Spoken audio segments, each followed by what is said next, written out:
Assalamualaikum warahmatullahi wabarakatuh. Selamat sore, pagi, siang, malam. Sore dulu, sore, malam, pagi. Pagi, siang, sore, malam. Kan permulaan hari malam, Pak. Oh ya. Oke, malam, pagi, siang, sore. Ini anak kita bawa ke arah mana? Bener kan kalau saya lu masuk pertanggung jawabannya itu biar pas. Kan harus sesuai urutan. ya. Sebelum kita memulai podcast ini, kan beberapa hari yang lalu atau beberapa minggu yang lalu, tergantung ini tayangnya kapan, saudara-saudara kita yang ada di Gambut kan mengalami musibah mengalami bencana ya. Gedung retail modern ya. Ya, gedung retail modern lagi ambruk ya kemarin ya. Jadi ada baiknya kita sebelum memulai kita berdoa dulu semoga teman-teman yang wafat menjadi korban itu tenang di sisinya. Amin.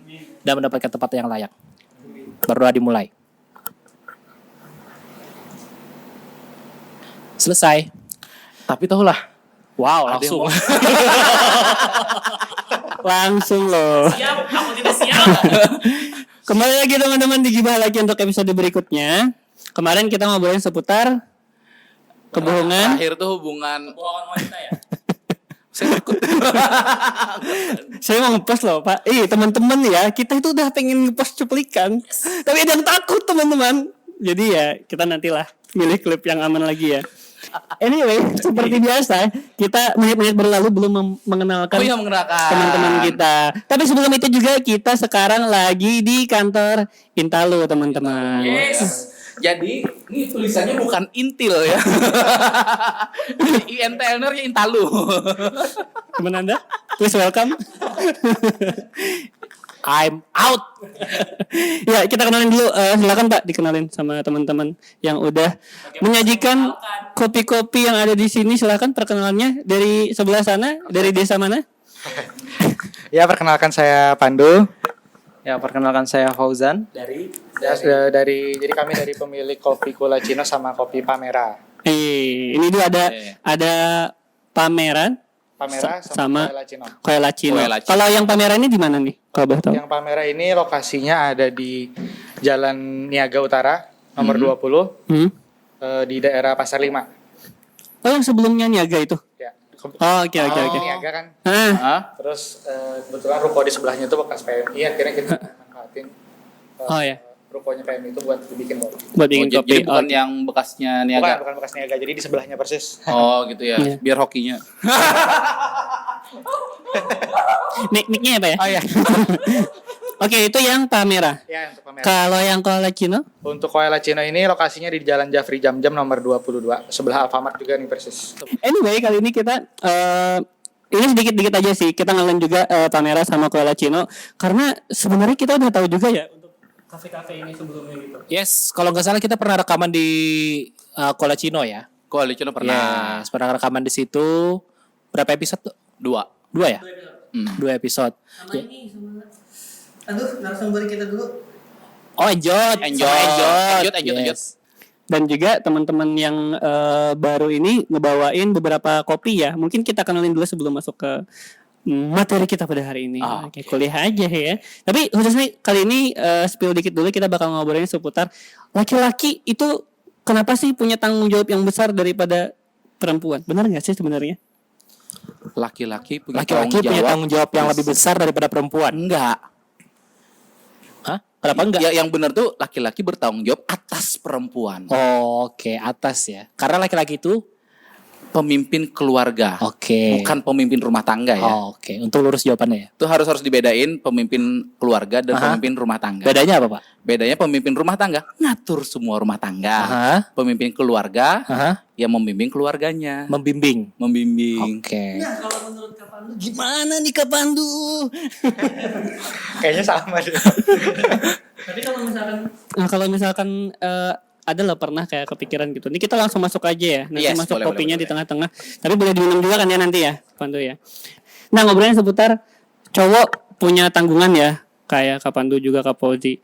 Pasti pernah kepikiran nih umur-umur berapa gitu. Bahwasanya kita sebagai seorang cowok itu kayaknya aku udah berhak deh buat nanggung entah banyak ya keluarga atau pasangan, atau ini salah satunya kan punya karyawan ya? Ini sama-sama ownernya dari. Oh, sama-sama konon juga. Nah, pernah nggak kepikiran ketika di umur berapa sih kepikiran kayak gitu? Terus ngerasa tanggung jawabnya perlu banget nggak sih diurus, atau masih pengen santai-santai aja dulu gitu? Sebagai seorang cowok nih ya.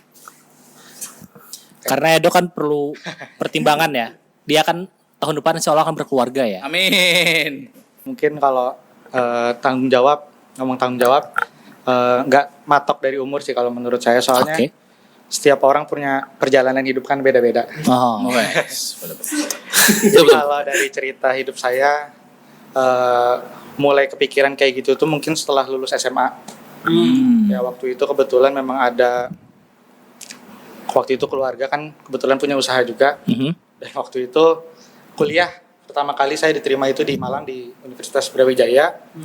Cuma waktu itu keluarga keadaannya lagi ekonominya kurang baik. Nah itulah mulai terpicu untuk berpikir kayak jadi laki-laki ini ya ternyata nggak main-main doang. Tuh. Tuh dong. Nggak main-main dong. Laki-laki tuh kada main-main. Jadi kalau awal-awal mulai mikir ke arah sana yang waktu lulus SMA kurang lebih. Lulus SMA. Terima kasih. Kalau dari aku sih saat mulai kan ini baru buka usaha tuh. Kemudian saat itu kan hiring pegawai. Yes. Nah, di situ kan otomatis dari mereka itu berharap pada kami itu untuk butuh Memperbaiki ekonomi kehidupan lah mereka ya. ya, ekonomi. Gitu sih kalau aku. Jadi merasa kayak bertanggung jawab atas orang lain gitu ya, atas hidup orang lain gitu ya. Tuh dok, laki-laki itu bertanggung jawab atas hidup orang lain. Tapi boleh nggak punya ke saya? Oke. Tapi kata Ari kan laki-laki itu berarti lebih umum dong dari kata Adit tadi. Kalau Adit kan lebih ke kayak laki itu bertanggung jawab sama keluarga gitu tadi Adit ya.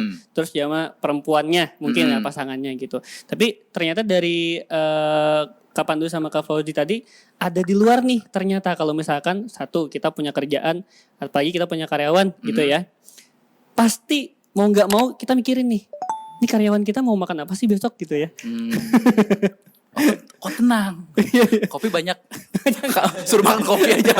Karyawan dikasih kopi tiap hari. Kenyang tidak kembung. Asam lambung. Iya. Kalau misalkan anggaplah kita posisikan sebagai semua cowok gitu ya. Kita belum mikirin yang namanya kita punya kerjaan, terus kita punya karyawan. Karyawan itu pasti tanggungan. Anggaplah di sini bos ya gitu ya. Nah untuk diri sendiri dulu, di luar itu semua sebenarnya Kak Pandu atau Kak Fauzi ini pernah kepikiran gak sih? Oh ke depannya nih, oke aku sekarang punya tanggung jawab gitu. Nanti bakal ada tanggung jawab yang lain, yang pasti baru juga, yang bakal aku urusin dan aku belum siap. Pernah gak kepikiran kayak gitu? Sering lah. Pribadi nih pertanyaannya Edo nih. Itu dari Edo sendiri ya? Contoh mungkin kalau ngomong di luar dari pekerjaan. Yes. Kebetulan saya juga baru nikah berapa bulan. Alhamdulillah. Tepuk tangan dulu dok. Yeay. Dapat Enggak, kita harus bersyukur ketika ada orang yang nikah, berarti satu tahap lebih tinggi lagi daripada yang jomblo-jomblo di luar sana. Ketemu nikah. Iya dong. Ya kan bernegara ya? betul itu. Ketemu nikah Pak ya? Iya. Kayak Bapak kan? Iya. Ketemu nikah. Nikahnya langsung. Habis itu banyak berantem. Ya, jadi kalau menurut saya sering mikir kayak gitu. Bukan hanya dari segi pekerjaan, cuma kayak hubungan. Kayak contohnya kita mau nikah, itu kan pasti dalam hati ini kan nggak selalu ngerasa siap untuk tanggung jawab ke arah sana. Nggak selalu ya. Nggak Jadi- selalu jadi siap kita tanggung ngerasa jawab. siap, kadang-kadang kita ngerasa Ya. belum siap untuk ke arah sana. Jadi jarang banget mungkin kayak orang, aku sebenarnya siap aja kok buat salah satunya nikah gitu. Ya. Jarang ya sebenarnya. Apalagi kalau ngomongin ke arah misalkan ekonomi atau apa, kalau nikah kan kita harus punya, kan kalau orang mikir mindsetnya nikah tuh harus punya rumah, harus punya pekerjaan pasti, harus Macam-macam punya lah mobil ya. ya. Itu kan mungkin untuk di usia-usia kayak saya, Fauzan mungkin, apalagi ini kami kebetulan baru lulus kuliah juga, kuliah kami agak panjang nih Bang. Jadi emang itu sih untuk di umur sekarang buat punya itu semua dan harus nikah tuh kayak itu merasa nggak sanggup sebenarnya awalnya mikir ke sana ya. Alhamdulillah juga kan bisa menikah tapi juga bisa lulus kuliah gitu loh. Plus punya usaha lagi Punya gitu loh. usaha. Apa kabar yang De? Soalnya kan kebanyakan sekarang kalau mikirnya gini, kalau belum jadi budak pemerintah tuh susah nikah gitu loh. Shit, budak pemerintah. Ini masih aman ya, tolong. Masih aman. Oh, kita main aman dulu ya hari ya. Tolong. Tolong ya. Tolong. Iya. Kalau aku sih masih belum terlalu jauh mikirnya. Paling selesaikan kuliah dulu, usaha tetap jalan. Kemudian juga ya sambil nunggu-nunggu kalau misalkan ada pembukaan atau penerimaan dari itu, ya masuk ke situ. Tapi bentar Nggak Jan. terlalu jauh. Mau nanya boleh nggak Jan? Boleh, Ada silakan. target gak misalnya punya tabungan sekian M dulu baru nikah? Kalau itu sih enggak. Kalau aku targetnya yang penting sudah punya kerjaan yang pasti, yang kira-kira cukup untuk menghidupi. Untuk menghidupi. Ya. Pekerjaan atau usaha Jan? Pekerjaan Kan dan- beda Jan. iya. Kalaunya pekerjaan kan gajinya bulanan pasti. Iya. Nah kalau usaha kan bulan ini mungkin cuma 3 digit, Iya. 500.000 misalnya. Usaha apa sih? 3 digit. Mungkin bulan berikutnya bisa sampai 2 digit, 12 juta atau 90 juta per bulannya. Gimana Jan? Kalau aku sih ini kan namanya hidup kan harus ada kepastian gitu. Iya, kalau dari misalkan pekerjaan kan biasanya lebih pasti. Kalau usaha kan kadang naik, kadang turun. Masih belum tahu kayak apa ke depannya gitu. Cuman pasti mengejar karir dulu kayak. Kejar kalau- dulu. iya. Apa berencana jadi budak juga? Masih belum tahu. tapi kan katanya ya. Yang sering gue denger gitu kan. Ketika kita menikah, itu kan kita membuka pintu rezeki gitu. Kita katanya ya.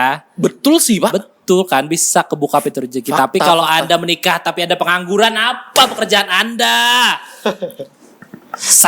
Itu membuka rezeki, Pak. Masih nganggur. Terus menikah, apa ya? Tiba-tiba ada yang nawarin kerjaan. Ya mungkin tuh yang namanya tadi ya. Buka rezeki. Aku punya pekerjaan. Pekerjaanku mencari pekerjaan. Aku jadikan seseorang. tapi ada yang bisa diambil loh Pak dari kata teman-teman dia berarti memang sebenarnya hidup tuh nggak usah idealis banget lah ya. Harus ngitung juga gitu. Kita boleh idealis ketika kita sudah kaya raya. Kalau kita masih belum kaya raya, ya udahlah simpan aja dulu idealisnya buat kita sendiri gitu loh. Itu sih yang gue sadari ketika beberapa tahun hidup terakhir ya. Oke, jadi istilahnya idealis boleh, tapi nggak merugikan orang lain. Nah itu idealis buat kita sendiri aja, kayak misalkan gue idealis, gue nih anaknya alam banget, gue nggak mau ngambil pekerjaan yang tidak berhubungan dengan alam. What the fuck gitu loh. Gitu ya. Terserah mau alam roh gitu ya, atau alam yang mana. Gitu. Udah mulai pusing Pak, bawa minum dulu. Bawa minum dulu. Silakan. Yang Oke, mana ini? Ini pengen nyoba nih si stigma. Iya. Stigma ini kepanjangan dari? Stigma nggak ada kepanjangan kebetulan. Oh nggak ada kepanjangan. Biasanya kan adanya stigma tuh kepanjangan. signatur kopi with aren gitu kan. Bisa tuh. Baru kepikiran mungkin mereka bakal kayak gitu. Jangan-jangan jadiin copyright nanti ya. By Cecen. Tapi sebenarnya kalau kita nanya-nanya untuk usaha sendiri, kepikiran usaha pertama yang untuk Koelacino ini, kepikirannya kok bisa? Jadi Usaha kopi lah istilahnya. Soalnya kan kebanyakan apa karena tren atau memang lihat peluang? oke, jadi ini sebenarnya saya sama Ojani kuliah kami di kedokteran gigi. Jadi kami satu- nyambung dari Awalnya nih, Bang, gigi, awalnya, Bang. kamu usaha kopi. Jadi awalnya emang kami satu kelompok sama satu kelas, satu angkatan. Jadi emang agak nyambung ngomong kalau masalah usaha. Akhirnya pertama kali waktu itu ada berita dengar dari radio buat seminar apa itu? Importnya dari Cina. Jadi kita ikut kelasnya, cuma Radio negeri ya? apa? Radio negeri. Radio negeri. Ternyata dia tukang info. Akhirnya ikut seminarnya waktu itu pertamanya gratis, cuma jadi kayak model seminar itu seminar berlanjut. Jadi kalau kita bayar nanti bakal ada lagi. Baru dikasih ilmunya lagi, dilanjutin lagi nih ilmunya. Jadi akhirnya berapa kali ngobrol karena tadi udah mau bayar ke situ cuma nggak jadi, akhirnya cari-cari peluang ke lain. Pertama mau apa nih, konveksi baju, terus nggak jadi juga, udah survei-survei, akhirnya mulai lihat peluangnya ini ke arah kopi. Waktu itu kebetulan Janji Jiwa dan lain-lain dan teman-temannya itu baru masuk. Naik-naiknya kopi susuan. Akhirnya kebetulan kan ada tempat di Jafri Jam-Jam. Jadi kita mau manfaatin tempat itu. Dan kebetulan waktu itu kopi susuan ini lagi naik-naiknya. Akhirnya lihat peluang ini. Itu 2000 berapaan? 2001-an kayaknya. Masa? Iya. 2019 Ya. Belum pandemi. Memang belum pandemi. 18-19an kayaknya. 18 bukan 2001-an ya? Bukan. Saya lihat tuh kalau 2019, 2020 itu rame itu kopi lokalan. Dulu kalau nggak salah yang masih cuman apa? Kopi itu yang kecil-kecil Kedai-kedai tokonya. kopi biasa gitu ya. Ya dulu apa? Biji kopi. Ah. Nah, kecil-kecil model kayak gitu Ya, itu ya. 2021 loh kita dulu. 2020. 2020 ya? Nah, Maksudnya saya baru sudah out. itu Bang Dwi kan mulai ini menaikkan petani kopi khususnya kan. Lalu dari situ banyak nih yang dari Java sentris masuk ke kita makin banyak. Terus waktu lihat peluang itu tahun 2019 kebetulan. Kita dengan modal seadanya lah waktu itu kita patungan. Sebelum pandemi banget nih ya. Ya sebelum pandemi memang kita udah bangun kedainya waktu itu, cuma masih sederhana banget lah kedainya, belum sampai kayak sekarang. Kita bangun kedainya dengan ilmu yang masih seadanya waktu itu, sambil belajar terus. Akhirnya nggak lama COVID mulai naik terus. Akhirnya 2019 itu jadi, tapi nggak buka. Jadi ya nggak buka, kita akhir tahun tuh udah jadi, cuma nggak buka sampai 2020 baru buka. Di hot, hampir setahun hotnya. Lumayan ya. Itu V60 jadi V50 kayaknya. Kurang 10 ya. Itu kan dari segi mengambil peluang kopinya yang mulai menyebar lah. Walaupun sebenarnya kopi itu sudah budaya Indonesia. Ya. Tapi kalau untuk belajar baristaannya gitu, itu gimana? Mungkin pertama saya sama Ojan banyak dari YouTube belajar. Selain ya kebetulan kopi-kopi sekarang yang di Banjar-Banjar buka kan. Kalau kita kan saling kenal satu sama lain. Jadi kita sering sharing-sharing gitu. Kalau untuk awal ya emang kami full dari YouTube. Memang otodidak dari YouTube, kita belajar pelan-pelan.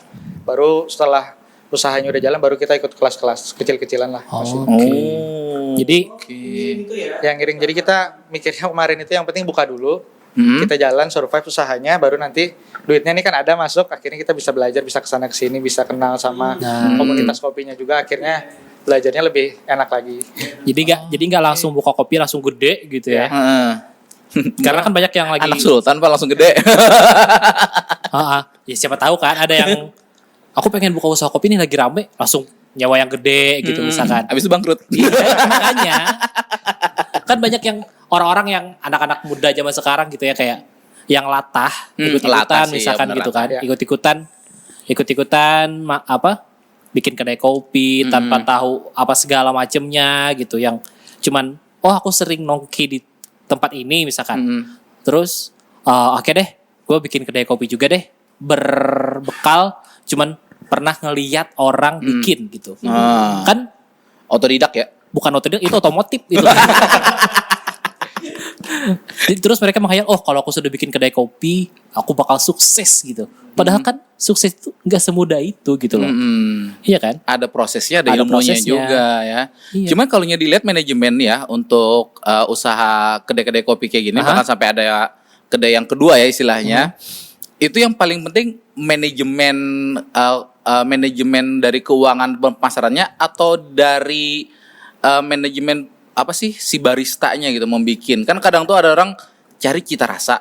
Ya. Ada yang nyari mungkin tempatnya enak doang aja, nggak peduli kopinya apa. Itu gimana? Instagramable Iya, semacam itu. Kebetulan kalau deketin aja ya. mikrofonnya. Kebetulan kalau yang kami utamakan di sini pertama memang cita rasanya terlebih dahulu. Jadi kalau mau lihat ke lokasinya Colacino emang nggak Instagramable. Jadi bukan buat anak estetik, kayaknya kurang cocok kalau ke sana nongkrong-nongkrong. Jadi kayak emang dari pertama ini kan waktu setahun nggak jadi itu Bang. Itu setahun saya sama Ojan ini udah ngulik-ngulik doang kerjaannya. Tapi di tempatnya itu di setahun itu ada tahapan renovasi juga kah? Itu renovasi udah jadi banget. Oh, udah jadi banget. Iya. Udah jadi banget udah. Sama mesin-mesin udah diisi. Cuma akhirnya saya sama Ojan waktu itu ya ngulik-ngulik menu terus kayak belajar apa sih kopi susu yang orang cari. Kita survei bener-bener survei keliling Banjarmasin, Banjarbaru dan sampai sekarang memang sampai masih kayak gitu. Pasarannya apa sih gitu Ya, ya? pasar sekarang yang lagi diminati orang itu apa? Ya, nggak mesti idealis ya. Ya. Aku pengennya kopinya yang kayak gini pokoknya. Gitu nggak bisa juga Kebetulan ya. kami bukan tipe yang idealis. Oke. Tapi pasti ada dong pelanggan yang aku dong mau kopinya tuh sekian gram, terus susunya tuh sekian gram. Pendekar nih, Bang. Terus gue nggak mau ya airnya tuh kalau nggak panasnya berapa derajat Celcius gitu. Pasti ada kan? Pasti ada. Itu contohnya. Itu kalau ngadepin macam-macam pendekar itu gimana? Kalau kami sih namanya pelanggan adalah raja kata orang. Jadi setiap pelanggan mau gimana pun requestnya, selama kami bisa ya memenuhi, kami penuhi terus. Oh. Cuma memang kalau ada keterbatasan, memang ada yang tidak sesuai, kami bakal kasih informasi ke dia. Ya Misalkan pelanggan ada raja tapi nggak otoriter gitu juga Iya, gitu cuman loh. bagusnya si Bang siapa namanya? Pandu. Dia ngasih edukasi ke pelanggan yang sok jadi pendekar. Gitu. Kan ada yang sok jadi pendekar ya. Ada yang memang bener-bener pendekar beneran gitu kan. Beda. Ya. Oke. Pendek tapi kekar kan. Yang dicari Pak, sebenarnya dicari kekarnya dulu, Pak. Kalau Kak Fauzan nih, aku mau nanya ke Fauzan. Iya. Kira-kira kok sempat kepikiran sih buat bikin dua gitu, ada Pamera sama Colacino. Ada alasan tertentu nggak sih? Oh ternyata buat di Pamera ini gitu atau Colacino tahu sama aja gitu. Kalau dari aku kemarin itu ada mikir juga sama Pandu. Kalau Colacino ini, kalau Colacino ini ya kan lebih ke basic kopi susu. Kalau yang Pamera ini yang ngikutin yang lagi hits sekarang Oh, nih. iya. Dimana kan yang Oh, sekarang lagi oke. hits kan biasanya mocktail-mocktelan. Mocktail. Jadi otomatis kebanyakan menu mocktail-mocktelannya di Pamera kayak gitu. Jadi untuk segmen pasarnya memang yang berbeda gitu. Oke, Kalau yang jadi suka saya kopi- kalau nyari yang manual brew ke Pamera Pamera. nggak mungkin ada. Ada sih cuman Ada sih tipis-tipis cuman, gitu ya. tipis-tipis gitu. Ya, Oke. Karena saya anak muda kan sekarang mocktail-mocktailan. Nah, Sama hotel-hotelan. Oh berarti tuh kelihatan tuh Pak kalau orang ke Colacino sama yang ke Pamera itu outfitnya beda. outfitnya beda. Oke. Kalau yang agak jaksel ke Pamera tuh biasanya. Kalau mikirnya ke Jaksel ya. Kalau gua enggak. Kayaknya kalau lebih umur 30 ke bawah, kayaknya Pamera deh ya. Mungkin kalau 25 ke atas, Colacino kayaknya. Iya. Biasa kan suka gini-gini bapak-bapak ya. Berarti gue dong. Tiap malam ya, Pak. Iya sih. Nah, terus untuk ini penasaran gitu ya sebenarnya. Ini penasaran saya pribadi, bukan dari data. Untuk ngitung harga misalnya, ini kan kadang kok bisa ya yang kekinian harganya lebih up daripada yang yang manual lah istilahnya gitu. Kok bisa gitu loh? Setiap kedai ini sebenarnya nerapin perhitungan HPP yang beda-beda buat cari profitnya. Kalau saya sama Ojan kita mainnya quantity sih Bang. Jadi kita nggak cari profit yang jauh banget kayak ratusan % dari harga modal aslinya. Jadi kita main tipis-tipis kayak Colacino ini rata-rata kopinya itu kisaran paling murah dari 15 ribuan Bang. Kalau di Pamera pun juga kami nggak ngambil pasar yang terlalu tinggi. Kopi susuannya cuma masih 20 ribuan kan. Kalau sekarang orang rata-rata kedai sudah main di atas 25 sampai 30 ribu untuk kopi susuan. Cuma segmen kami memang bukan orang yang dengan harga-harga yang segitu, memang harga-harga yang segini, cuma kami kasih kualitas yang nggak kalah gitu dengan. Iya, itu percaya sih saya kualitas biasanya. Makanya cuma kan biasanya kalaunya kopi kan memang mengandalkan cita rasanya itu kan. Setiap kopi itu setiap daerah beda-beda rasanya. Kalau harga istilahnya 10, 15, 20 untuk kopi manual menurut saya sih oke. Saya pernah dengar statement gini, kalau harga kopi di kedai kopi itu lebih mahal dari harga beli kita di petani kopi, nggak usah beli di kopi situ. Artinya kan tidak mengangkat perekonomian masyarakat petani kopi. Gitu ya. Iya. Ya berarti emang harus ada ini juga kan dari manajemen juga itu salah satunya ataupun dari satu pihak yang memang netepin gitu. Ini apa sih sebenarnya penetapannya gitu. Oke, tapi kalau untuk ambilan kopinya, biasanya kopinya ngambil kopi Nusantara. Iya, kalau ngambilnya kebanyakan ada kalau di Colacino ini ngambil di Pulau Jawa. Nah, kebanyakan di Pulau Kenapa Jawa. nggak daerah kita? Kita kemarin pernah bahas ya. Mahal, makanya kita balikin. Kita nanya nih, kenapa nggak daerah kita? Kurang ya kualitas kita ya? Nggak bagus ya tempat kita ya? Belum mencoba Belum nyoba. belum mengulik yang lebih dalam. Kebetulan memang dari kopi-kopi lokal yang ada di Kalimantan khususnya Bang, ini masih belum ada kalau kita main kayak kopi-kopi yang dari Jawa kita main ya. Rata-rata banyak ya orang yang sudah memproduksi.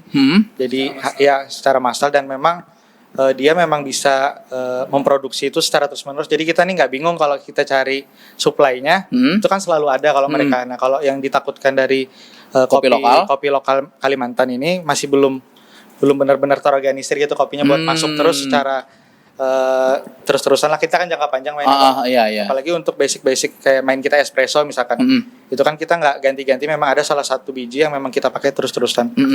Kecuali kita main manualan nih, kalau memang dari ada produsen dari petani-petani lokal Kalimantan yang memang memproduksi dan ada diolah di roasting dengan bagus, pasti kita ambil. Iya sih, kalaunya masalahnya di situ saya akui sih ya. Biasanya bulan ini kita dapat, anggap kita setiap bulan mintanya 3 kilo ya. 3 kilo. Bulan depan tuh belum tentu dapat 3 kilonya. Bisa cuma 1/2 kilo atau mungkin keduluan orang. Nah, biasanya gitu ya.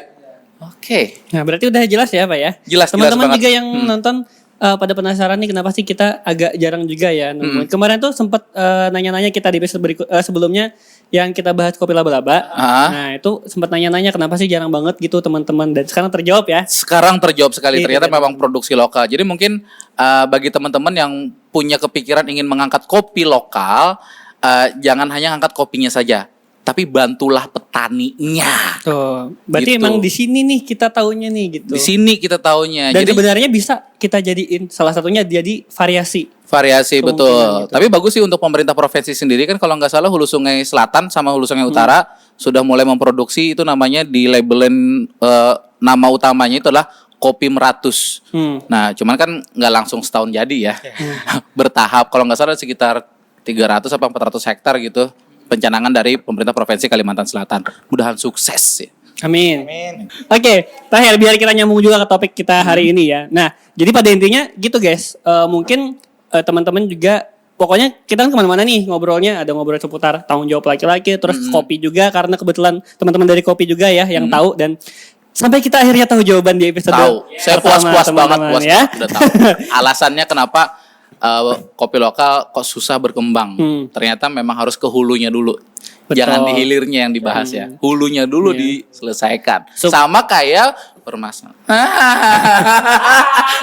Tahan. Tidak aman. Berarti ngaruh ke supply demand juga gitu Betul. ya. Itu dia teman-teman. Terakhir nih sebagai tadi topik kita tanggung jawab laki-laki gitu ya. Nah, menurut Fauzan dan juga bener kan namanya? Ya, Fauzan. Fauzan sama Pandu. Menjadi seorang laki-laki yang bertanggung jawab di tahun 2022.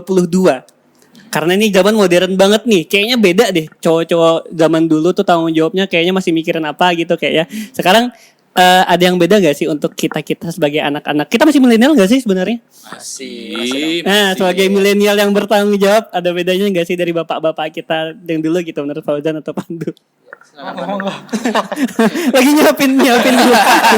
Lagi nyiapin. Mungkin kalau bedanya dengan yang zaman dulu dan zaman sekarang, mungkin sekarang semua bisa terakses dengan mudah untuk belajar-belajar, terutama untuk kayak tadi nih Bang, kita bahas buat naikin perekonomian tuh kan butuh banyak-banyak pengusaha, apalagi sekarang banyak orang-orang cari kerja ini kan makin susah juga makin kesini. Ini kayak buka lapangan pekerjaan ini ya enak lah, kalau mau belajar usaha kopi apapun itu juga, yang penting niatnya dulu dari hati nih biar mau sukses nih. Saya juga dari tahun 2015 mulai usaha udah, cuma baru berhasil kebetulan pas buka Kulacino ini. 2015 jualan mercon belum merchant belum. Jual beli pupuk ya. Dulu rumah makan Banjar sama Chef Agus. Dulu Sidin yang supply. Halo, siapa Halo, Pandu main Chef. kesini lah, main kesini. Siapa tahu kan? Oh, si Bagus lagi berteman sama Nijam.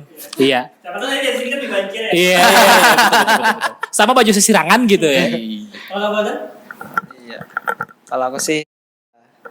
Kalau aku sih di sini kan untuk mengakses dari informasi itu lebih mudah untuk sekarang ya. Beda sama zaman dulu yang memang terbatas, harus ke kota dulu untuk tahu kayak apa. Ya. Kalau sekarang kan dengan internet, dengan HP aja sudah tahu informasi yang kayak apa. Jadi untuk masalah usaha dan sebagainya itu memang lebih dimudahkan daripada yang orang tua dulu. Tapi ada pro cons-nya pasti ya. Iya. Kemudahan ini. Iya. Kasus investasi bodong. Iya. Dan Kadang-kadang kan orang kurang belajar dulu nih buat arah ke investasi kan banyak macamnya, cuma kadang-kadang orang salah pilih masih. Saking mudahnya. Saking mudahnya. Saking ya. mudahnya, takutnya Kayak kan dari yang kayak instan ini aja. kan kejadian di Alak Berangas kan, gara-gara investasi bodong 40 juta ngutang Utang. nggak bisa balikin, akhirnya depresi dan yes, itu dia. Diakhiri dengan sesuatu yang kelam sekali. Oke, jadi intinya banyak-banyak belajar, jangan terlalu cepat percaya dan harus segalanya dilihat benar-benar, Yes. diselidiki. Dan juga kalau misalkan kalian mau mulai usaha, jangan memikirkan suksesnya dulu. Jangan, aku bakal sukses, aku bakal kaya raya. Nah, pokoknya kata orang kalau mau usaha itu pikirin emang pastinya dulu. Iya. Pasti rugi dan sukses adalah bonusnya. Nah, itu dia. Dan jangan lupa kalau kalian mau ngopi, kau ngopinya ke Kulacino atau ke Pameran. Buat bapak-bapak Kolacino aja ya. Dan terima kasih juga buat Intalo ya yang minjemin tempat buat kita. Kayaknya kedepannya kita masih bakal di sini dan doain semoga lancar ya guys ya. Oh ya bentar satu, boleh nggak? Boleh? Mau cari yang baju besar, beli aja di Intalu. Ada pamit. Ari pamit. Cece Aditya pamit. Pandu juga pamit. Fauzan pamit. Sampai ketemu lagi. Bye bye. Bye.